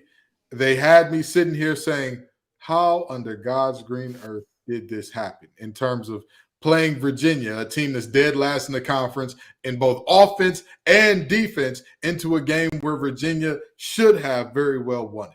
And with that being said, I believe the line opened for this Friday Night Lights blackout at, I want to say 6.5 or 7 points.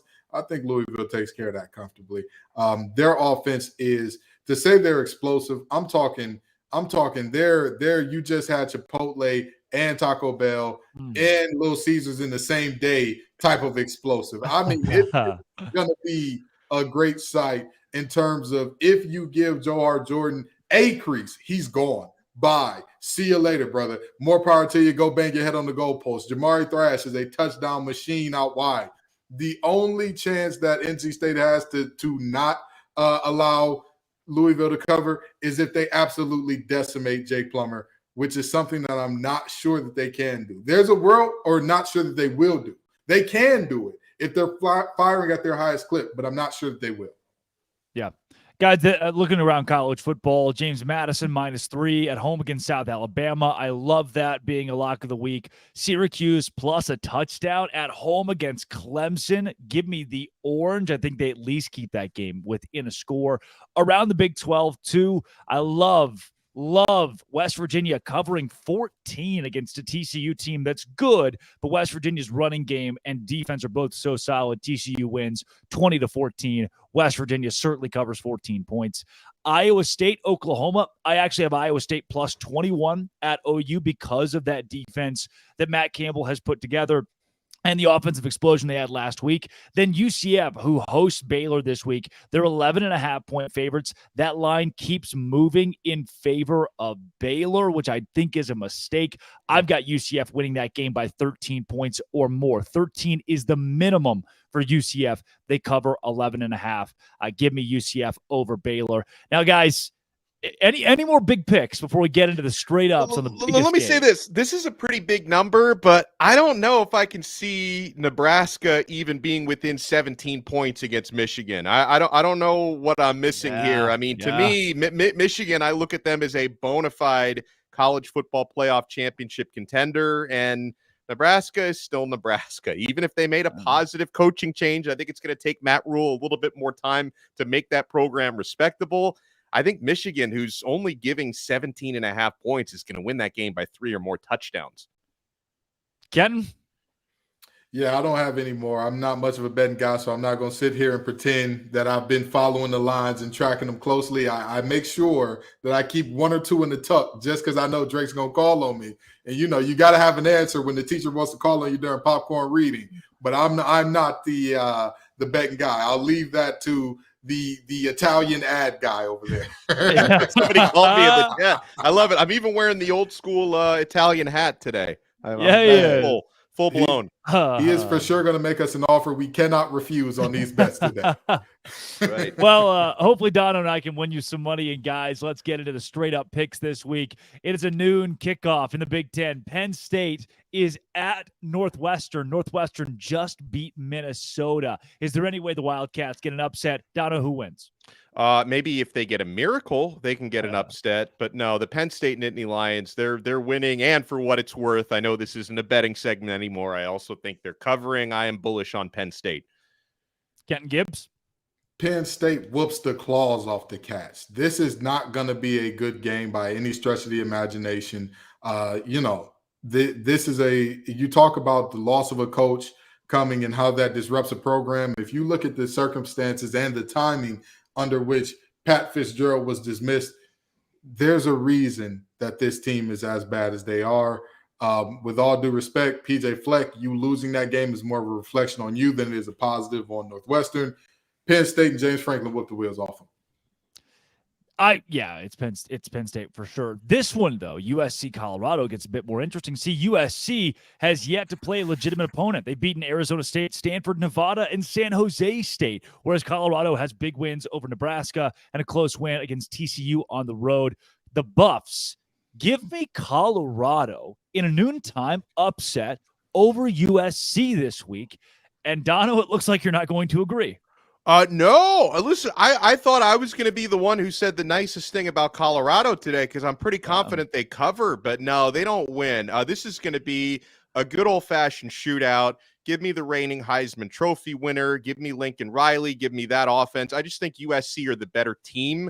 I don't think they're going to win it as comfortably as a lot of folks think. And because, again, noon kickoff on the road for a team that's going to feel like 9 a.m. for them, but they still win. Kenton. I hate to say this, but the deciding factor in this game is not going to be the person that everybody thinks, because everybody is thinking, oh, it's going to be Shedeur versus Caleb Williams, and that's going to be the situation here. I'm telling you right now, this game is going to be about Zachariah Branch. The country may not know who he is yet. Zachariah Branch is a freshman do-everything guy. He is being compared to Percy Harvin and Tyreek Hill and guys of that ilk. He is all that and some. And I am telling you, Colorado does not have a single player that can match up with him in any situation to where you can say, I feel comfortable with my guy against his guy in space. Now, here's the problem with that. Lincoln Riley is better than anybody in the nation, potentially anybody in history, at getting his guy against your guy who he knows you can't do anything with him. I think Colorado covers, but it hurts my spirit to be a Detroiter and not pick Buffs. But we're going to go with that's a reference to Cartier glasses, if y'all don't know. We're going to go with the Trojans here. Fight on. It is the Swamp headed to the Bluegrass State, Florida, in Lexington. Dono, do you take Kentucky or the Gators? I think Kentucky wins a close one. My confidence level on this is basically 50-50 between these two sides. Now, I will say our guy Brandon from Locked On Gators gave us a little bit of a negative insight, a reminder that probably doesn't help his cause very much, that the last time Florida went into Kentucky, Florida center, who is still their center, committed 7 penalties. Might want to cut that down a little bit, but I'm going to go with Leary and the Wildcats to win a close one. Kenton. Devin Leary, can you do something for me? The running game is going to be phenomenal. They're going to do everything that they can to run the ball. Or let me not say phenomenal. The running game is going to be the focal point for Kentucky. Yeah. That is what they're going to want to get established more than anything else. Can they do that against Florida right away and straight away? I'm not sure. But if Devin Leary can be enough, if he can be serviceable to good, I think that Kentucky comes away with this game. And with that being said, I think that he definitely will, despite the best protest of Brendan and all the muting in the world, will not be able to mute what is going to happen to his Gators tomorrow. The board loves Kentucky, all three of us riding the Wildcats.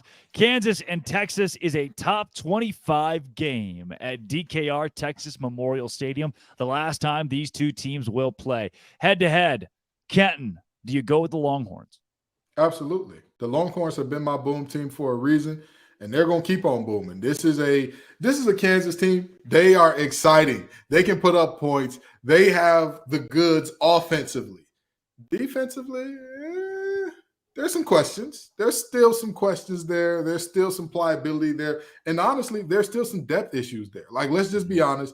They don't quite have the horses in the stable. The Les Miles and what he did to that program, he will never pay for his crimes. He should, though. He should. Somebody's going to make him answer for that at some point in time. But luckily, he was cashing those checks all the way to the bank for Texas because, again, the state that he left that program in, they're still not exactly fully recovered yet. Texas wins this game. Dono?